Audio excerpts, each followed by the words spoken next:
د فخر خبره څه ده؟ د فخر خبره دا کوم چې قرآن ذکر کړی ده، ان اکرمکم عند الله اتقاکم. پتا شو کې د عزت او د اکرام او د مرتبه لایق هغه سړی دی چې بچا کې تقوا ډېره سیوا، بچا کې د الله نه ير ډېره سیوا وا، د الله نه یریږي. یو خدای یریږي نه چې کله زه د خلکو مخې ته یو جوړار عالم راځي او پریاد عالم راځي او منځ را لخوا نه کوي، تلاوت را لخوا نه کوي، تسبیح اړول را لخوا نه کوي. یو دای چې کله خلک ګوري یو منځ بیا خپل کوم خسته کوم چې خلک را د ګوري چې دا منځ څونه خپل منځ کوي، چې کله را د خلک ګوري تلاوت ته خزور ورکوم چې ورکو ګور څونه مزه کوي.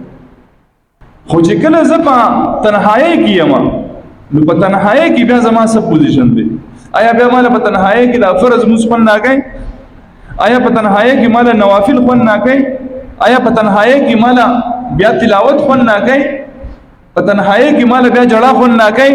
نه، بیا الته دا پوزیشن نه بیا دوه لګي ته به چې بس دا چې دا پایکو دا وړه پایکو نه پیږي، نه مشرانه پیږي، پایکو غنه سوار چې په پټه کول نو دا زر زر مونږ کوي.